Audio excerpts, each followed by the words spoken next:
हम नहीं बोलेगी बात। चल आ रहा है हर सोमवार रात 8 बजे। सवालों की भीड़ से घिरे आपको चाहिए जवाब, तो देखिए हमारे साथ मुद्दा लाइव पर हम नहीं बोलेगी बात। वाराणसी में दिखा अनोखा प्रदर्शन। कांग्रेस के राजेश मिश्रा ने पेट्रोल डीजल मूल्य वृद्धि के विरोध में बैलगाड़ी साथ अनोखा प्रदर्शन किया।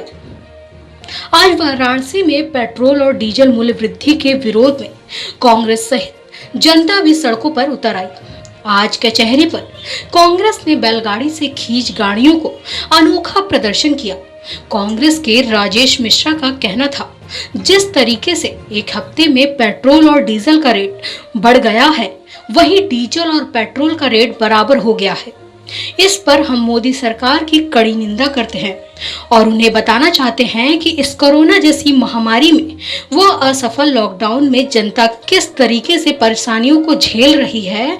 पेट्रोल और डीजल की वृद्धि को लेकर जनता और भी चिंतित है। वहीं राजेश मिश्रा ने कहा कि हमने अपने गले में चार्ट लटका रखी है। उस चार्ट पर पेट्रोल और डीजल के रेट जो 10 दिनों में बढ़े हैं, उसका रेट लिखा है। अपनी 80 साल की जिंदगी में मैंने ऐसा कभी नहीं देखा कि पेट्रोल और डीजल का दाम एक बराबर हो जाएगा। वहीं इंटरनेशनल मार्केट में 18 से 20 रुपए लीटर पेट्रोल डीजल के दाम हैं।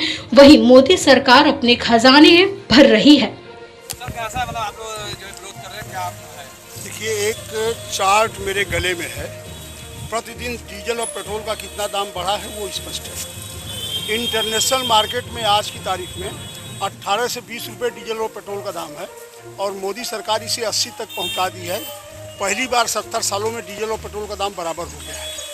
हम इसका विरोध करते हैं। इससे महंगाई बढ़ेगी। सरकार अपने खजाने में पैसा इकट्ठा कर रही है, लेकिन जनता त्रस्त है कोरोना के इस पीरियड में और मजबूरन इस पे आज प्रदर्शन करना पड़ा है कि सरकार चेते और इसे वापस ले, और यदि वापस नहीं लेगी तो और बड़ा आंदोलन इसके लिए किया जाएगा। आज किस तरह का आप लोगों ने? अभी हम यहाँ से जा रहे हैं अम्बेडकर पार्क कचहरी तक, वहाँ अम्बेडकर जी को माल्यार्पण करेंगे और वहाँ ख़त्म करेंगे। आज देखा गया है कि बैलगाड़ी पर लेकर के बैलगाड़ी से गाड़ी खींची जा रही है। अब बैलगाड़ी युग में प्रवेश कर रही है हिंदुस्तान।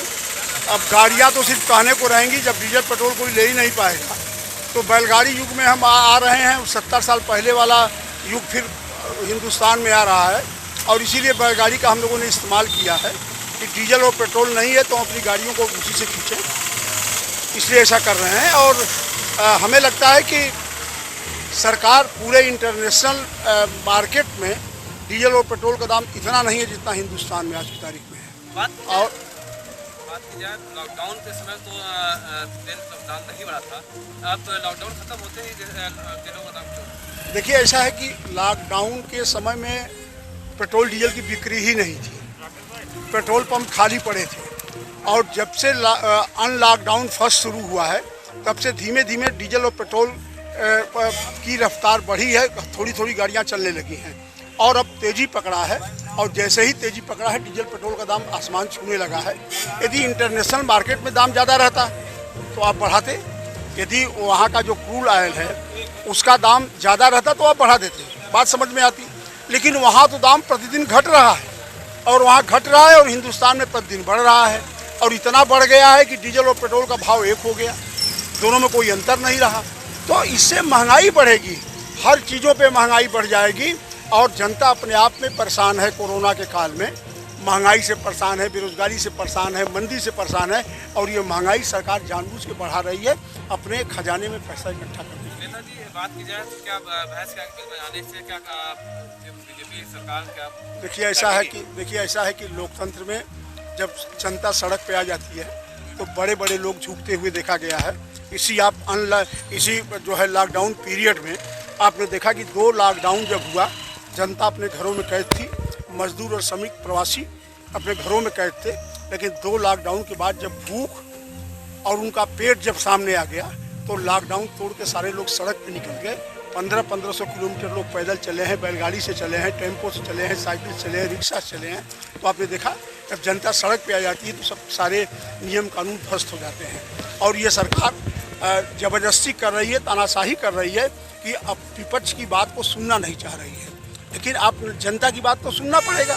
और आज हर जनता त्रस्त है, हर जनता इससे परेशान है, तो आपको सुनना तो पड़ेगा ही पड़ेगा। ठीक है, तो बात की जाए तो जहाँ जहाँ पे विरोध हो रहा है, लेकिन प्रशासन की तरफ से रोक भी किया जा रहा है, तो उसमें भाई प्रशासन रोक दे, प्रशासन जेल भेज दे, ये तो उनके लिए दिक्कत होगी जो इन चीज़ों से डरते हैं ना। हम लोग तो, हमारे साथ जो लोग आपको दिखाई पड़ रहे हैं, हम कांग्रेस के सिपाही हैं, प्रियंका गांधी के सिपाही हैं।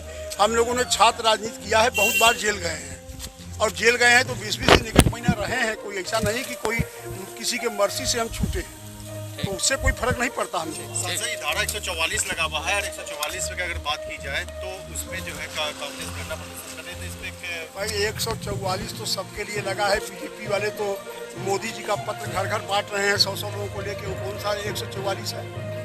भाजपा के लोग मोदी किट बांटे हैं इसी 144 में, और मोदी जी का पत्र बांट रहे हैं 144 में। तो कैसे बांट रहे हैं? उनके पे धारा 144 नहीं है, हम लोगों पे धारा 144 है। हम तो जनता की बात कर रहे हैं और वो मोदी की बात कर रहे हैं। तो जनता की बात ज़्यादा मजबूत लोकतंत्र पर रहेगी ना, कि एक व्यक्ति की बात रहेगी जो पर्चा अपना बंटवा रहा है।